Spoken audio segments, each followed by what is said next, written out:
Bismillahirrahmanirrahim. Alhamdulillahi rabbil alamin. Wassalatu wassalamu ala ashrafil mursalin, imamil muttaqin, sayyidil ghurril muhajjalin, wa ala alihi wa ashabihil mujahidin at-tahirin. Amma ba'du.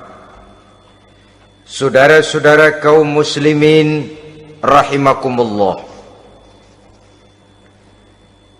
Satu hari ketika seorang ulama besar bernama Al-Imam Al-Faqih Abu Lais tengah berjalan-jalan di dekat kota Basrah, berkelumpulah sekelompok orang di dekat beliau.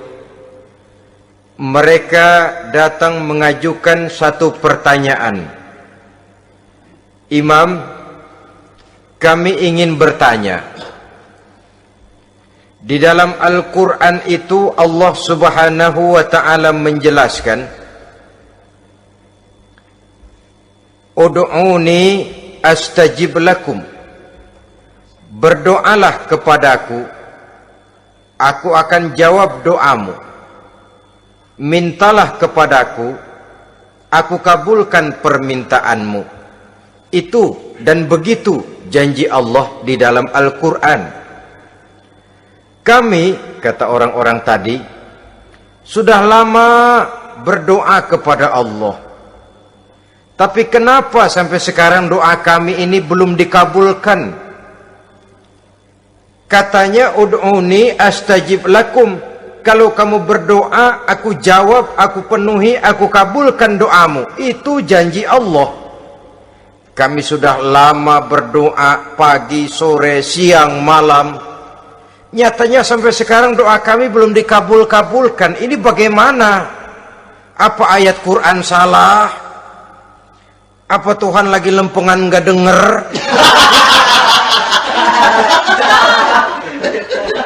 Apa doa kami yang terbalik?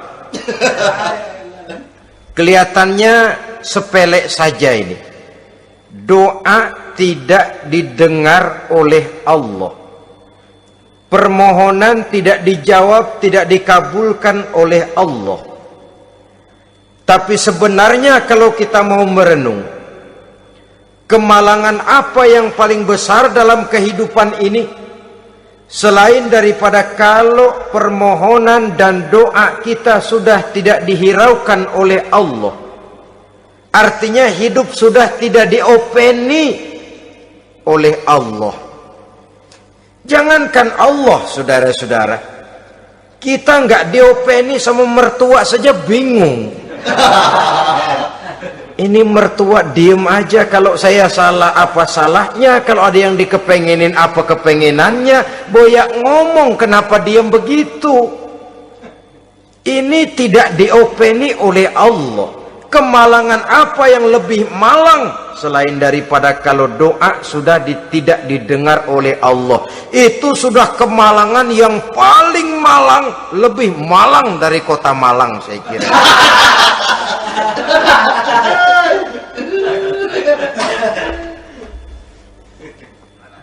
Menghadapi pertanyaan ini, Imam Al-Faqih Abu Lais senyum. Lalu beliau berkata, tuan-tuan, tahu kenapa doa tuan-tuan tidak dijawab, permohonan tidak dikabulkan? Allah sudah tidak memperdulikan tuan-tuan ini. Kami tidak tahu, Imam, maka kami bertanya.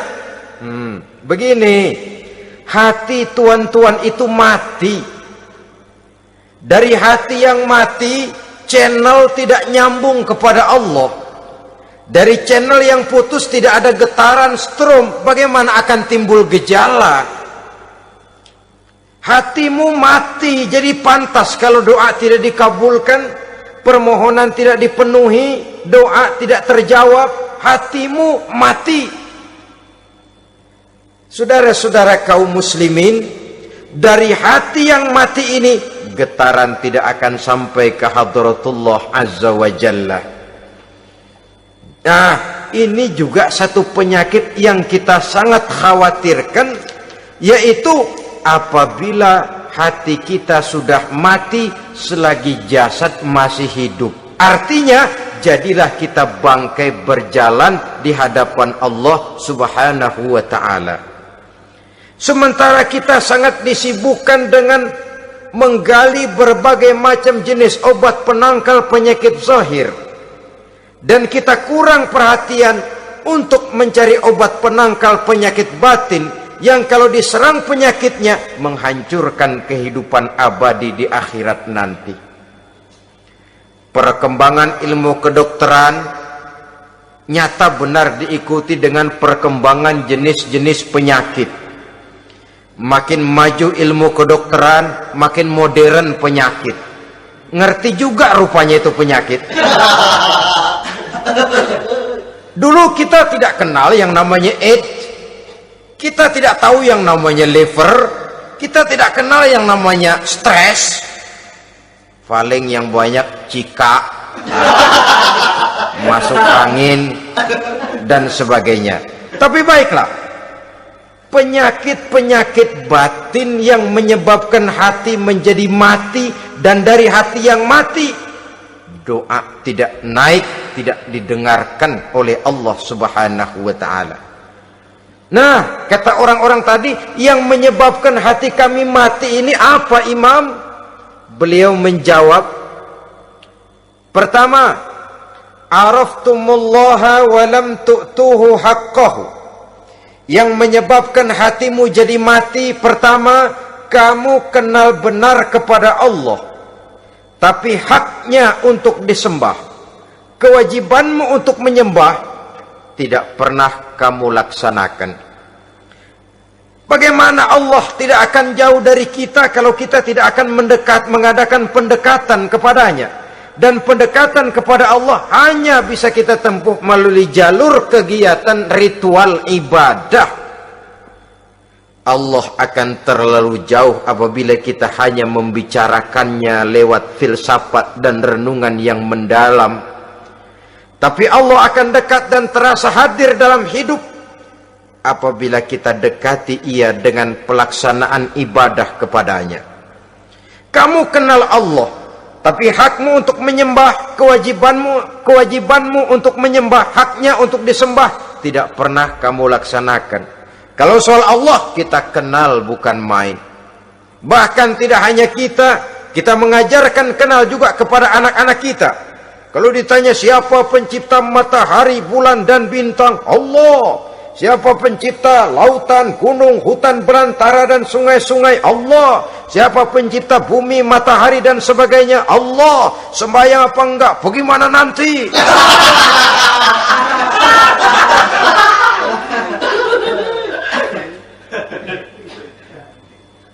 Tanpa pendekatan, Allah akan jauh. Apabila Allah jauh, maka doa tidak akan didengarkan olehnya. Oleh sebab itu, logika mengajarkan kepada kita, berpayahlah dulu, wa mal ladzatu illa ba'da ta'ab, inna ma'al usri yusra. Di balik kesulitan menunggu kemudahan. Nikmat baru akan terasa, kelezatan hidup baru akan terasa setelah kita jerih payah banting tulang peras keringat. Rasanya memang lebih nikmat sepotong singkong hasil cucuran keringat sendiri ketimbang roti dijejelin orang. Ini berarti kita ingin mohon pertolongan kepada Allah, sementara dengan Allah sendiri kita jauh. Sama saja dalam kehidupan kita analoginya, saudara-saudara. Orang tidak kenal kepada saudara, tahu-tahu jauh dari saudara, tahu-tahu datang mau minjem duit. Apa kesan saudara? Enak aja, kenal enggak, dekat enggak, datang-datang mau minjem duit. Emang duit percetakan bapak lu?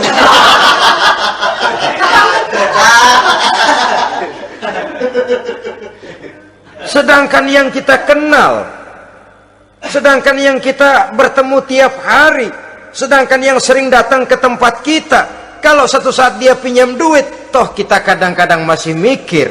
Apalagi datang nggak pernah, berkunjung nggak pernah, ngobrol nggak pernah, apalagi kenal juga nggak pernah, datang-datang mau minta. Macam apa? Datang nemuin Tuhan setahun 2 kali, Idul Fitri, doang Idul Adha. Doa cerewet banget, apa aja diminta.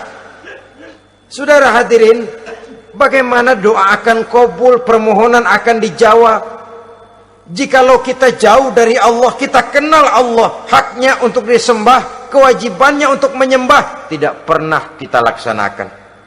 Itu yang menyebabkan hati kita lalu menjadi mati. Padahal mengenal Allah, setelah mengenalnya, mengadakan pendekatan kepadanya melalui ritual ibadah yang dicontohkan oleh Rasulullah Shallallahu Alaihi Wasallam. Ini hal pertama yang menyebabkan hati jadi mati. Kamu terlalu kenal Allah tapi tidak pernah menyembah kepadanya. Sama aja orang kerja kagak, habis bulan mau minta gaji, karena kita jitak palanya. Macam apa? Kerja enggak, tahu-tahu datang mau minta gaji. Kerja dulu yang baik, habis bulan baru enggak diminta pun memang sudah ada jatahnya. Ibadah dulu kita kepada Allah. Soal Allah memberikan karunia kepada kita, itu hak Allah. Apabila kita dekat dengannya, ibadah yang kita laksanakan benar, karunia itu akan datang kepada kita. Saudara-saudara, yang kedua yang menyebabkan hati jadi mati, qara'tumul Qur'an walam ta'malu bih. Kamu baca Al-Quran tapi ajarannya tidak pernah kamu amalkan. Kamu baca Quran tapi isinya kamu injak-injak.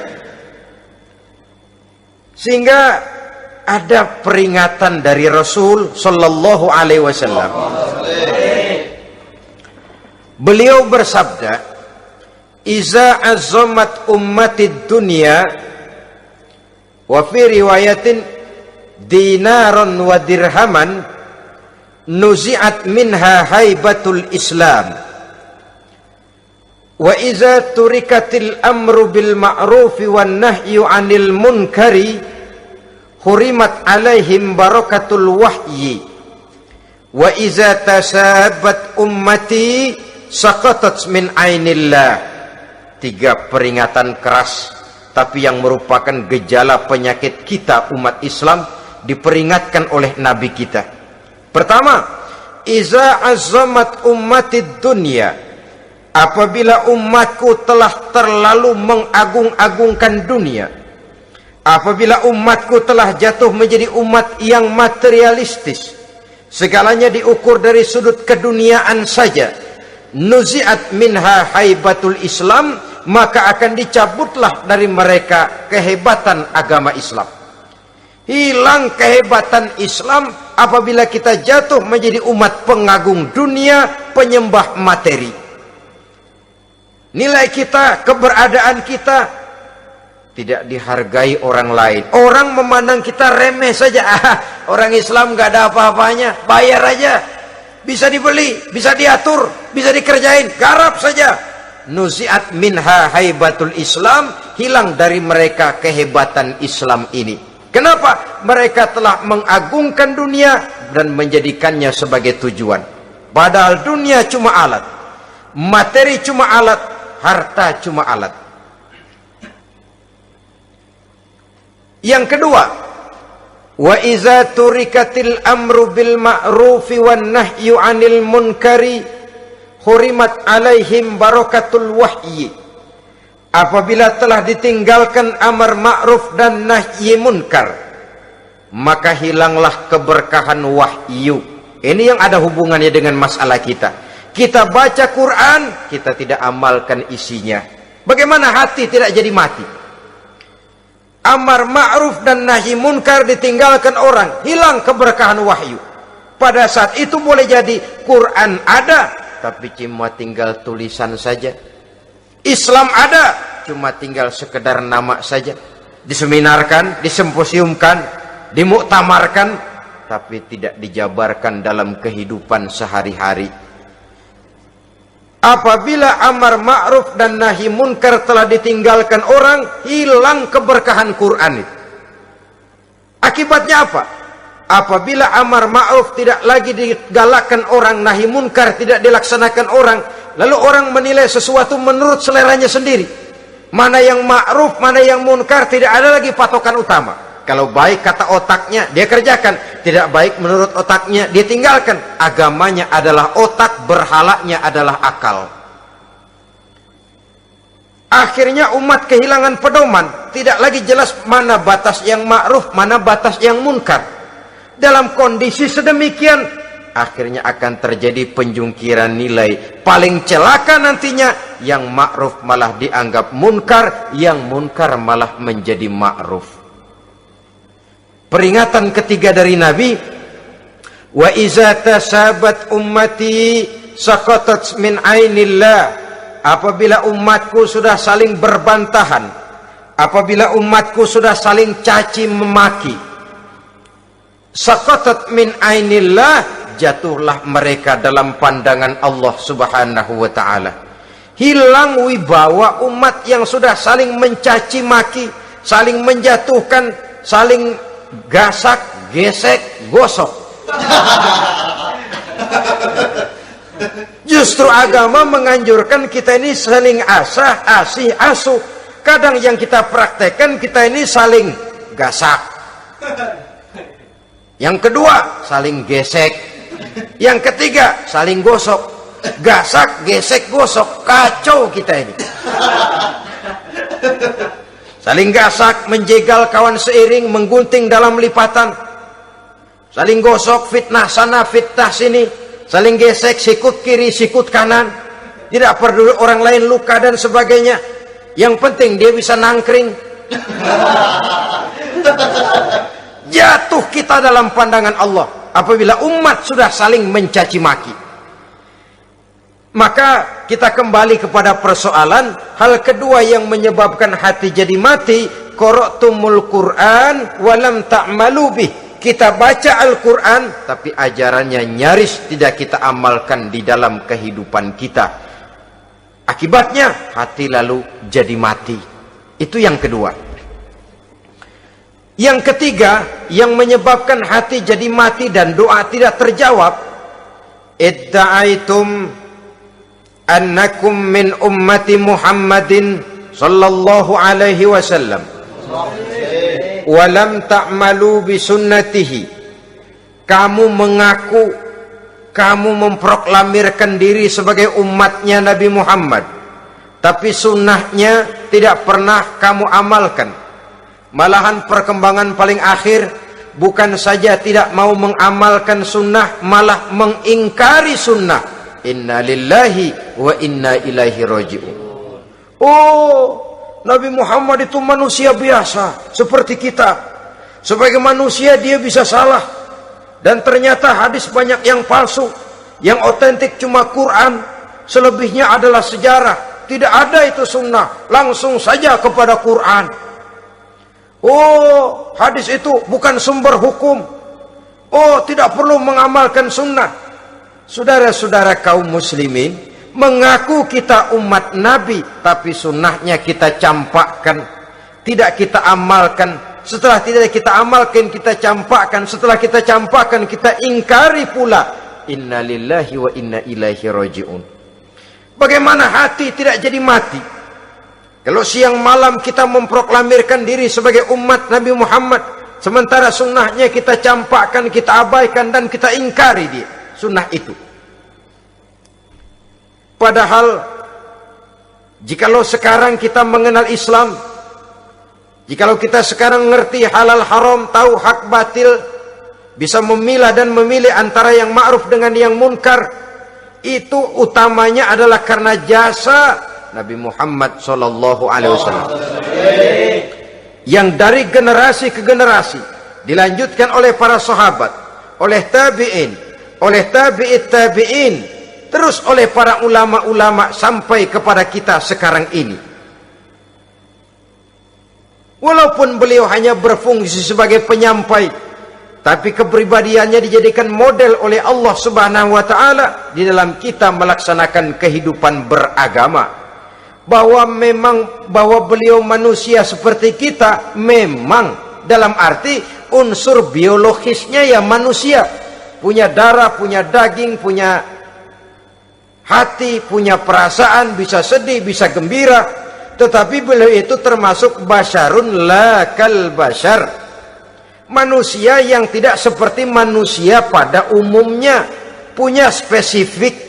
Dan itu wajar sebagai seorang Rasul pilihan Allah, apalagi merupakan Rasul pilihan dari sekian puluh pilihan.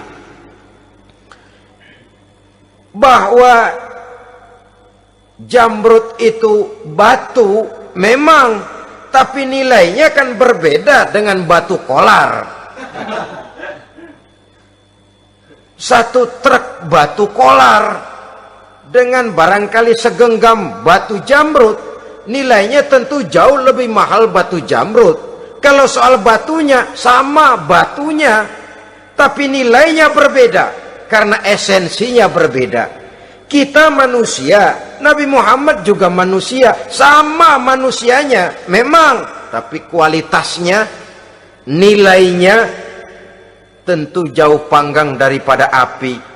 Itu sebabnya Allah menjadikan beliau sebagai model. Laqad kana lakum fi rasulillahi uswatun hasanah. Di dalam diri Rasul itu terdapat contoh teladan yang sangat baik bagi kita. Oleh karenanya, pada pertemuan kali ini, apabila kita konsekuen mengaku umat Nabi Muhammad, marilah konsekuen juga menegakkan sunnahnya. 3. Yang keempat, yang menyebabkan hati jadi mati dan doa tidak terjawab, akaltum ni'mata rabbikum walam tashkurulah. Tiap hari kamu makan nikmat Tuhanmu, tapi kamu tidak pernah mau bersyukur kepadanya, kepada Allah Subhanahu wa ta'ala. Nikmat Tuhan kita doyan banget, tidak pernah sehari dan sesaat pun terlepas diri dan hidup ini dari nikmat-nikmat yang diberikan Allah. Sejak kita bangun tidur sampai tidur kembali, bahkan tidur itu sendiri, di pasar, di sawah, di kantor, dimanapun kita berada, nggak pernah nikmat Allah berhenti. Hidup kita dalam alam diberikan segala fasilitas untuk menunjang kehidupan. Nggak pernah Allah pasang pajak matahari, nggak pernah Allah pasang pajak gas udara. Nikmat-nikmat yang banyak itu tiap hari kita kecap, tiap hari kita nikmati, tapi kita tidak pandai bersyukur. Padahal Allah memberikan peringatan keras dalam hadis qudsinya, man lam yashkur ala na'mai wa lam yasbir ala balai falyakhruj min tahti samai wal yatlub rabban siwaya. Siapa yang tidak mau bersyukur terhadap nikmat yang aku berikan kepadanya dan tidak mau bersabar terhadap ujian yang aku berikan kepadanya, silahkan keluar saja dari kolong langit ini dan cari Tuhan selain aku. Diusir oleh Allah. Kalau orang tidak mau bersyukur terhadap nikmat yang aku berikan dan tidak mau bersabar terhadap ujian yang aku timpakan, keluar dari kolong langitku, keluar, cari Tuhan selain aku. Diusir. Lah yang ngusir Allah. Anak sekarang bilang mau ke Menong.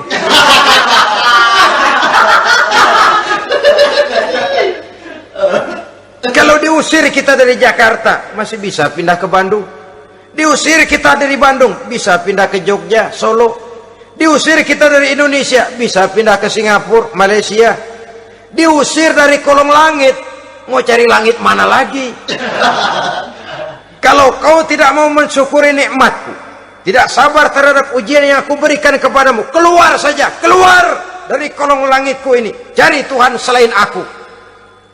Kalau istilah kita mah Tuhan jengkel banget udah itu.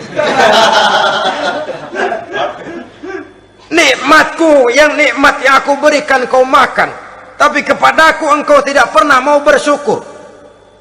Saudara-saudara kaum muslimin rahimakumullah, wajar Kita dulunya tidak ada, sekarang ada, nikmat.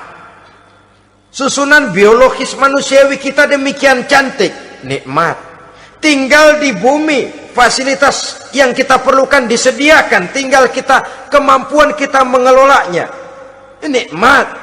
Diberikan kita otak yang membedakan kita dengan binatang, nikmat. Diberikan kita agama, diutus para rasul untuk jadi model dalam kehidupan kita, nikmat. Kalau cara kita emang kurang apa sih? Apa yang kurang, hai manusia? Engkau tidak ada, aku adakan. Kalau aku perintahkan kau tinggal di bulan, mungkin kau tidak akan sanggup hidup. Begitu lahir juga kelepek-kelepek habis. Ya nggak ada HO2 toh di bulan, mau ngisap apa? Aku tinggalkan kau, aku perintahkan tinggal di permukaan bumi. Alamnya indah, fasilitas serba menunjang. Nikmati semuanya, semuanya untuk kamu, semuanya. Satu pintaku, syukuri nikmat yang aku berikan kepadamu. Ya bukan cuma syukur dalam ucapan, syukur dalam perbuatan. Banyak nikmat yang diterima, makin banyak dia sujud, makin banyak dia ruku, makin banyak dia mengadakan pendekatan kepada Allah. Syukur dalam artian berupa tindakan dan perbuatan, mempergunakan nikmat sesuai dengan kehendak yang memberikan nikmat itu sendiri kepada kita. Saudara-saudara kaum muslimin rahimakumullah, ini penyakit yang keempat. Kamu makan nikmat Tuhanmu, tapi kamu tidak pernah pandai bersyukur kepadanya, mensyukuri nikmat yang diberikan tadi. Bagaimana hati tidak jadi mati? Kita sibuk mempersolek jasmani, mencari obat penangkal penyakit zahir. Maka yang ramai di zaman sekarang, saudara lihat, salon, fitness, senam, macam-macam jenis. Tidak ada salahnya dan tidak ada jeleknya. Tapi kalau itu sampai melupakan kita kepada memperindah batin, memperbaiki jiwa, artinya bukankah kita perlahan tapi mempersiapkan diri menjadi bangkai berjalan di hadapan Allah?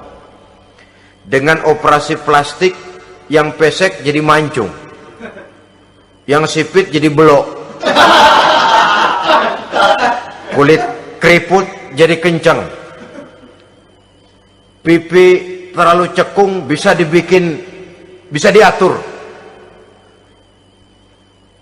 Saudara-saudara, tapi kalau hati yang rusak, jiwa yang rusak, kemana lagi kita akan berobat kalau bukan kepada agama?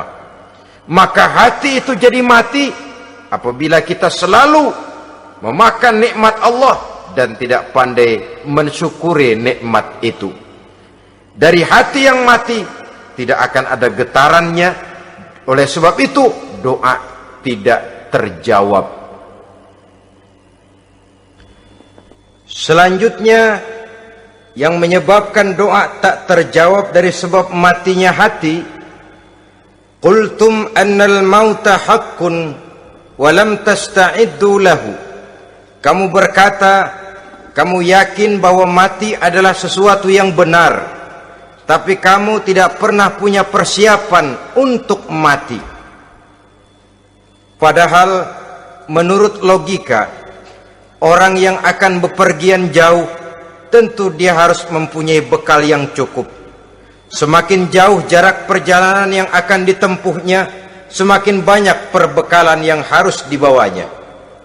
Dahulu, seketika beberapa jamaah dari Yaman akan melaksanakan ibadah haji dengan nekat, mereka berprinsip, pokoknya kan berangkat haji jadi tamunya Allah, nanti Allah yang akan ngelayanin.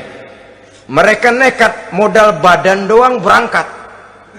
Diadukan kepada baginda Rasul, lalu turun peringatan dari Allah, wa tazawwadu fa inna khairaz zadi taqwa. Jangan begitu, bawa bekal, sesungguhnya bekal yang paling baik adalah takwa.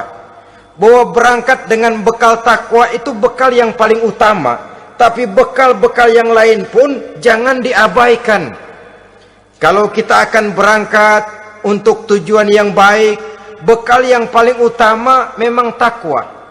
Tapi tidak berarti harus mengabaikan bekal-bekal yang lain. Begitulah, semakin jauh perjalanan yang akan kita tempuh, semakin banyak bekal yang harus kita hadapi. Kalau saudara mau pergi ke Surabaya, tidak membawa bekal kemudian berani berangkat, rasanya sih saya pikir itu bukan berani, nekat namanya. Sama saja orang belum pernah sembahyang mati, nekat tuh orang, berani amat. Belum berbuat kebaikan barang sedikit pun sudah mati, nekat namanya itu. Sama saja tadi, nggak bawa bekal apa-apa berangkat ke Surabaya. Sampai Surabaya belum tentu, sengsara udah jelas. Belum punya bekal yang baik sudah mati. Sampai ke surga belum tentu, tapi kebelangsak dan sengsara rasa-rasanya pasti itu. Oleh karena itu, kalau kita yakin mati sesuatu yang benar, sesuatu yang pasti datang menimpa, maka hendaklah kita mempersiapkan bekal.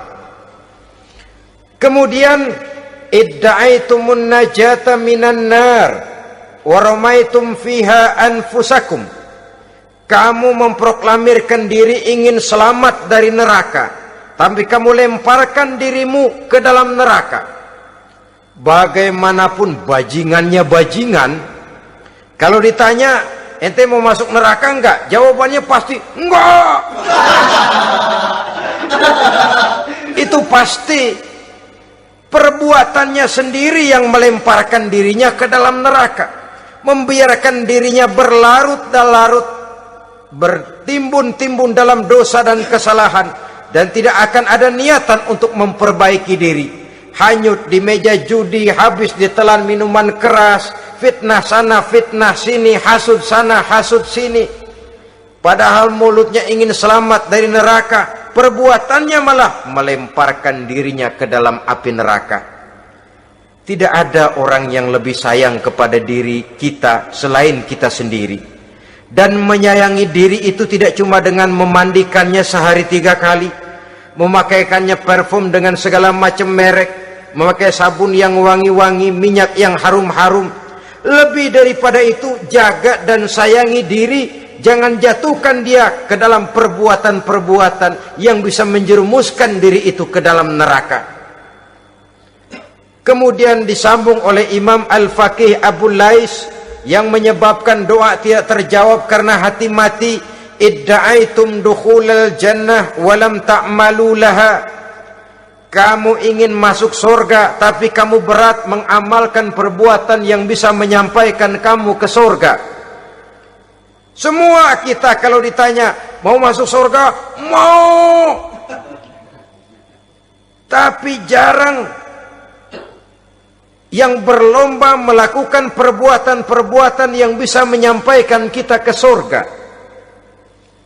Kemudian yang terakhir kata Imam Al-Faqih Abu Lais, dafantum mautakum walam ta'tabiru laha. Kamu menguburkan orang yang mati di antara kamu, tapi kamu tidak bisa mengambil iktibar, tidak bisa mengambil pelajaran dari mayit yang jenazah yang kau kuburkan itu. Mestinya kan nguburin orang tuh membuat sadar. Iya, kalau sekarang saya baringkan di liang lahat, menghadap ke arah kiblat, bantalnya tanah, setelah itu ditutup dengan papan, lalu ditimbun dengan tanah. Iya, sekarang giliran dia, giliran saya, entah besok, lusa, bulan depan, tahun depan, tapi pasti mengubur mayat, mengubur jenazah, tapi tidak bisa mengambil iktibar dari yang dilaksanakannya itu.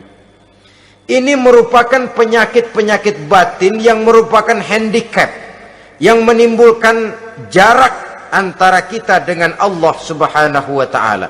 Pantas kalau itu semua ada pada diri kita, hati jadi mati. Dari hati yang mati, doa tidak akan tembus. kita tidak lagi akan diperdulikan oleh Allah Subhanahu wa taala. Dan itu sekali lagi kemalangan yang terbesar dalam kehidupan kita. Bagaimana jalan keluarnya? Pertama, memperbaiki batin kita, menyelamatkan diri daripada penyakit-penyakit yang bisa mematikan hati seperti yang sudah saya sebutkan tadi. Yang kedua, berdoa dengan adab, sehingga tata cara di dalam kita bermohon kepada Allah Subhanahu wa taala dibicarakan secara khusus oleh Al-Imamul Ghazali dalam kitab Ihya beliau yang disebut adabud doa. Adab di dalam kita melaksanakan doa kepada Allah Subhanahu wa taala.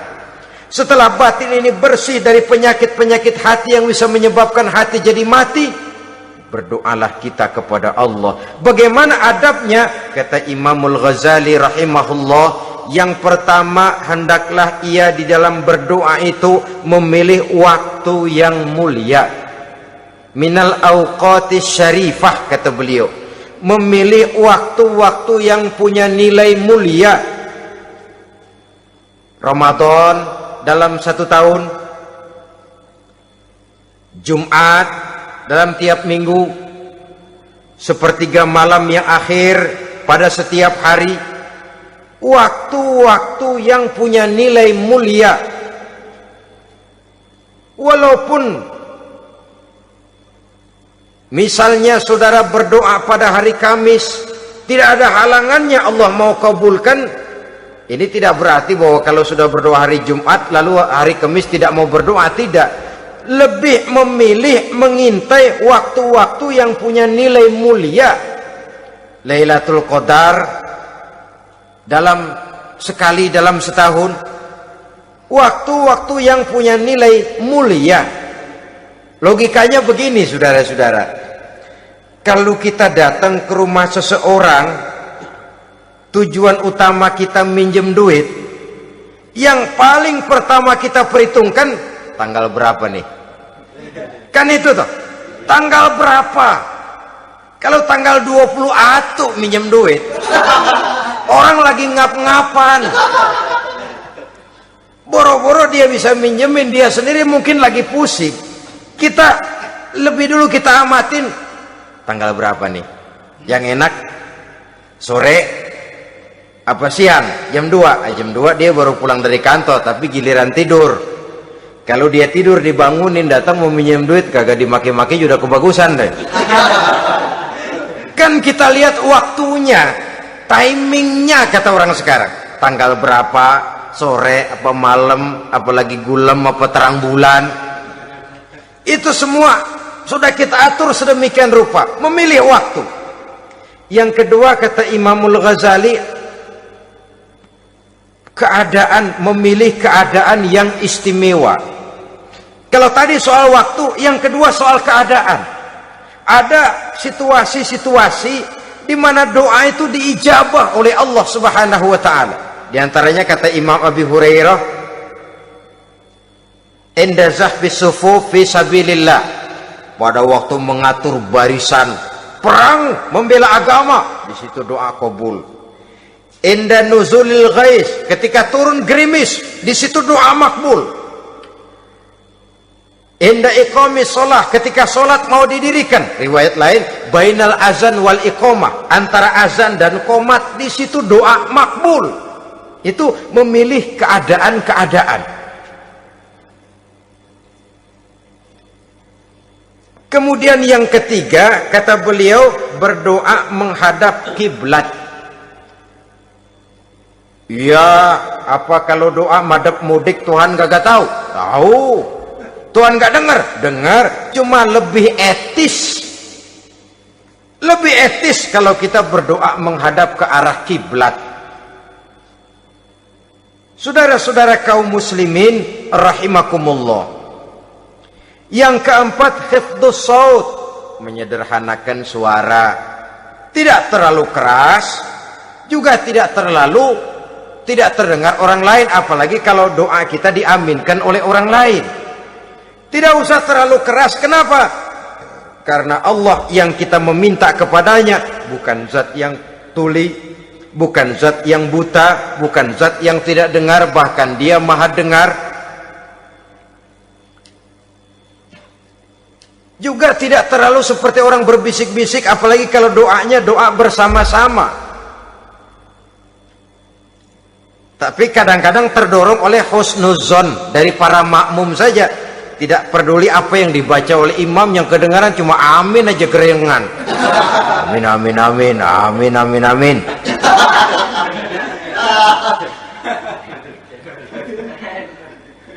Juga tidak terlalu keras, seperti orang berdoa, seperti orang pidato. Saudara-saudara kaum muslimin rahimakumullah. Yang kelima, alla yatakallafa saja' fid du'a. Dalam berdoa, kalau istilah kita, jangan nyelongcong. Sajak sujak ini menunjukkan sikap berani kepada Allah. Misalnya ada orang berdoa, ya Allah ampunilah saya kalau engkau mau. Kalau Allah mau. Kasihanilah saya ya Allah kalau engkau mau. Itu doa orang songong. Atau sama saja, ya Allah berilah saya rezeki dikit aja. Emang kenapa pakai begitu?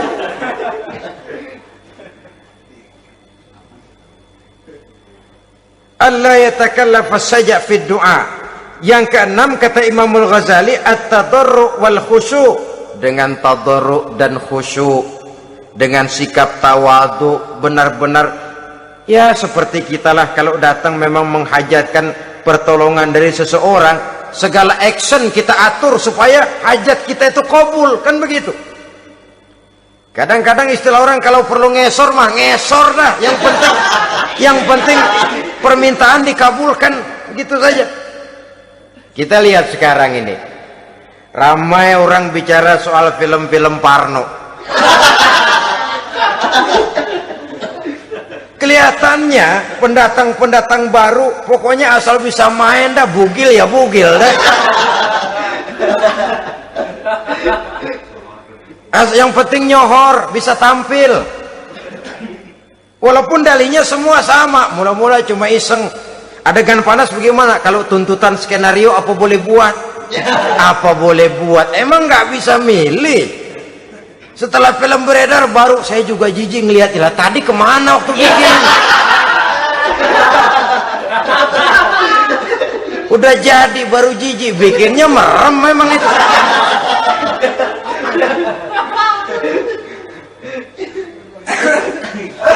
Tapi ada satu analogi, asal bisa main, asal bisa tampil di layar, apa saja jadi taruhan sudah, bugil ya bugil dah, nggak soal dah, pokoknya bisa main, tampil, nyohor, masuk koran.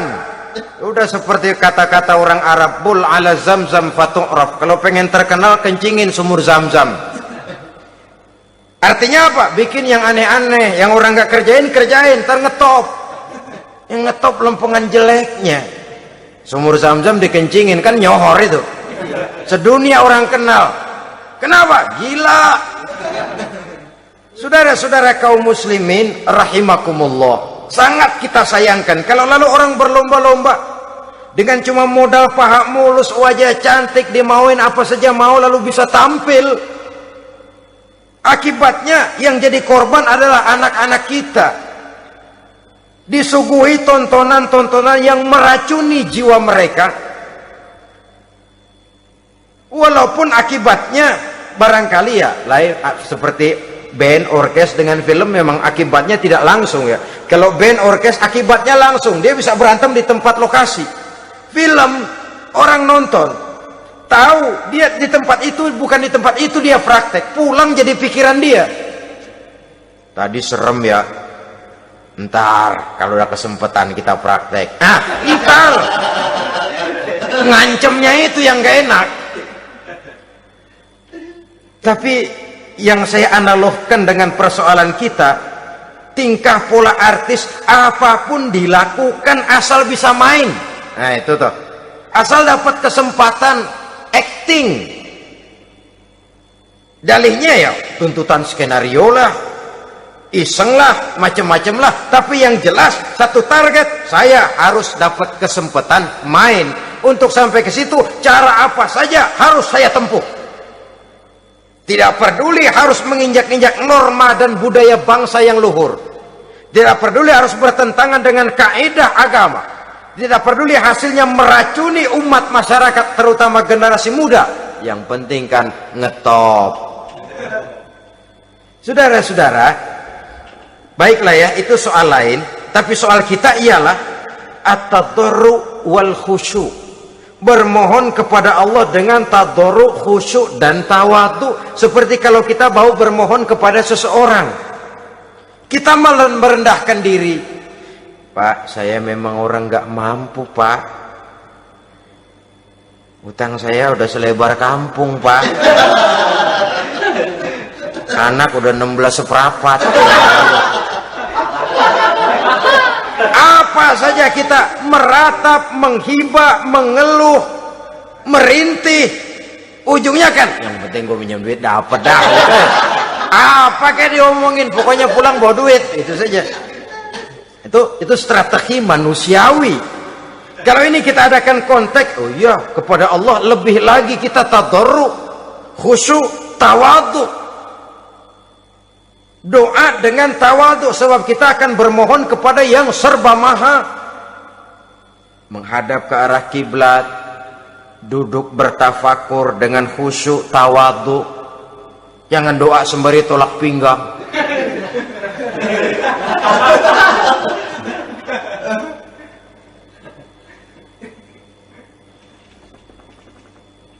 Yang ketujuh, kata Imamul Ghazali, ayyujzimad du'a wa yuqina bil ijabah. Hendaknya dia menjazamkan doanya itu dan yakin bahwa doanya akan dikabulkan oleh Allah. Sebab kata Nabi, innallaha la yaqbalu du'aan min qalbin ghafilin lahin. Allah subhanahu wa ta'ala tidak akan menerima doa dari hati yang lalai dan main-main. Doa ke orang ogah-ogahan.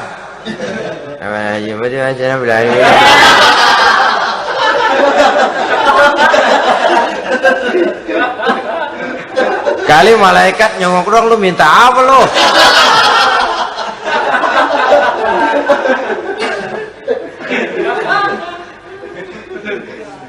Seperti tadi itu, kita datang mau minjem duit sama orang, ngomongnya ogah-ogahan.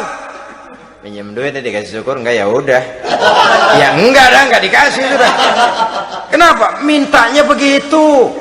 Enggak serius dan enggak yakin bahwa doanya akan dikabulkan. Kalau kita sudah punya keyakinan, jangan-jangan doa saya enggak diterima Allah. Enggak. Kata Allah, ana inda zanni abdi bi. Aku sih bagaimana menurut sangka hambaku kepadaku saja. Kalau sangkanya baik, aku baik. Kalau sangkanya doanya dikabulkan, aku kabulkan. So itu doa harus dengan pasti dan harus dengan yakin doa itu akan dikabulkan dan meluruskan harapan, membenarkan cita-cita, meluruskan maksud apabila doa itu dikabulkan oleh Allah Subhanahu wa ta'ala. Saudara-saudara, oleh karenanya jangan doa setengah hati. Jangan berdoa sambil main-main. Apalagi menghadap kiblat dengan dua tangan terangkat sebagaimana dicontohkan oleh Rasulullah sallallahu alaihi wasallam. Bahwa berdoa tanpa mengangkat kedua tangan pun Allah tahu, Allah dengar, tapi kelihatannya kurang serius. Seolah-olah terserah ada Tuhan, mau dikasih ya kasih, enggak ya udah. Seolah-olah kita tidak serius dalam berdoa. Kemudian yang berikutnya kata Imamul Ghazali, ayyaftataha du'a bi zikrillah fala yabda'u bi su'al. Hendaknya dia mulai berdoa itu dengan menyebut nama Allah, berzikir kepada Allah, fala yabda'u bi su'al, jangan langsung memulai dengan permintaan. Ini tata krama etisnya. Sama juga orang kirim surat, salam sejahtera kami haturkan, padahal mah nggak ada itu juga nggak apa-apa. Itu kan maksud mukaddimah saja. Besar harapan kami semoga Bapak dan keluarga di sini pun berada dalam keadaan sehat walafiat. Selanjutnya kami telah dengar dari berbagai teman tentang kedermawanan Bapak, tentang bantuan Bapak di berbagai bidang yang menyangkut sosial pendidikan. Sehubungan dengan itu maka kami bermaksud mengajukan permohonan. Baru masuk itu mah 15 kalimat kesonoin, urusan lain. Intinya sehubungan dengan itu kami bermaksud memohon kepada Bapak. Kita mulai. Salam sejahtera kami haturkan, bersama ini pula kami macam-macam lah. Sama juga seperti tadi itu. Kita datang mau minjem duit. Datang karena kita tahu datang habis bulan. Malam terang bulan. Udaranya sejuk. Ngobrol lah kita. Dapat teh. Apa kabar Pak? Baik. Aduh Bapak sih untung dah Pak, kayak pemurah lagi. Saya tahu Bapak banyak nyumbang di mana-mana. Di Angon aja tuh orang di Angon.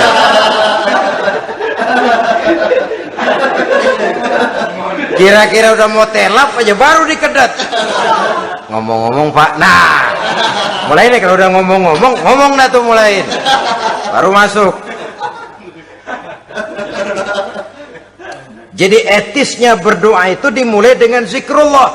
Karena itu umumnya dimulai dengan alhamdulillahirabbil alamin. Kita puji dulu Allah. Alhamdulillahirabbil alamin hamdan yuwafi ni'amahu wa yukafi'u mazidah. Kita puji dulu Allah. Seperti orang tadi lah. Kita puji dulu kebaikannya. Walaupun pada akhirnya kita minjem duitnya. Sebenarnya Allah nggak perlu dipuji toh. Dipuji atau tidak Allah tetap termulia. Ini etis manusia. Allah tidak berharap untuk dipuji oleh manusia. Allah tidak untung seluruh alam memujinya. Manusia mau memuji atau tidak itu urusan manusia sendiri. Allah tidak minta untuk dipuji. Allah juga tidak gila kepada pujian. Kalau kita memulai doa dengan pujian, etis kita kepada Allah Subhanahu wa ta'ala di dalam kita bermohon kepadanya. Saudara-saudara kaum muslimin rahimakumullah, kemudian menyesuaikan doa dengan kondisi. Ini termasuk syarat batin ya. Taubat waraddul mazalim, kata Imam Ghazali, menolak segala macam kezoliman. Artinya kalau berdoa itu tahu diri. Kalau gaji kita sebulan 700 atau 800 900 ribu, berdoa minta rezeki 1 juta, itu tahu diri namanya. Kan cuman kurang 100 ribu. Ya, kalau kerja kagak minta gajian 1 juta. Pengen doa dikabulkan, rasanya secara etis nggak tahu diri orang berdoa seperti itu. Orang datang mau minta duit, mau pinjam duit kepada kita, kan kita lihat kira-kira mampu ngembaliin nggak nih orang. Kita lihat, kita evaluasi kemungkinannya. Lalu si yang minjem tentu tahu diri. Kalau memang kekuatannya ngembaliin tidak seperti kekuatannya mulangin, hendaknya dia timbang rasa. Begitu juga kepada kita etisnya kepada Allah Subhanahu wa ta'ala. Tahu diri, menyesuaikan doa dengan keadaan. Kalau tidak ada gap terlalu jauh panggang daripada api, nanti nasibnya bagai si pungguk merindukan bulan. Apabila adab-adab di dalam berdoa ini kita perhatikan, sejak dia dari adab yang zahir sampai kepada adab yang batin, kemudian penyakit-penyakit yang membuat hati itu jadi mati, maka insya Allah doa kita dijabah oleh Allah Subhanahu wa ta'ala. Dalam Al-Baqarah ayat 186 Allah Subhanahu wa ta'ala menjelaskan, wa iza sa'alaka ibadi anni fa inni qarib ujibu da'watad da'i iza da'ani falyastajibu li wal yu'minu bi la'allahum yarshudun. Apabila hambaku bertanya kepadamu Muhammad tentang aku, kata Allah, fa inni qarib, katakan kepadanya aku dekat sekali dengan mereka. Ujibu da'watad da'i iza da'ani, aku akan jawab aku kabulkan permohonan orang-orang yang berdoa kepadaku. Falyastajibuli wal yu'minu bi, maka hendaknya mereka juga menjawab panggilanku atas dasar iman kepadaku. La'allahum yarsyudun, semoga dengan ini mereka kelak mendapat petunjuk. Saudara-saudara, Al-Baqarah 186 ini dengan nyata menjelaskan kepada kita, Allah akan menjawab doa, mengabulkan permohonan apabila kita falyastajibuli wal yu'minu bi, juga menjawab panggilan Allah atas dasar beriman kepadanya. Logikanya tadi itu, araftumullaha wa lam tu'tuhu haqqahu. Kita tidak pernah mau menjawab panggilan Allah sementara kita berharap doa kita dijawab oleh Allah. Apa enggak pincang? Apa enggak berat sebelah? Panggilan Allah kita berat memenuhinya, sementara kita sangat berharap agar permohonan kita, seruan kita dikabulkan oleh Allah. Menjawab panggilan Allah atas dasar beriman kepadanya. Kenapa? Ada orang menjawab panggilan bukan berdasarkan iman, tapi karena target lain. Datang sembahyang Jumat paling dulu, target utamanya pulang juga paling dulu nyabet sendal, nyabet sepatu. Menjawabnya iya, tapi tidak karena iman. Jadi apabila kita rajin menjawab panggilan Allah atas dasar beriman kepadanya, maka seruan, permohonan, doa niscaya dikabulkan olehnya. Ini saja, mudah-mudahan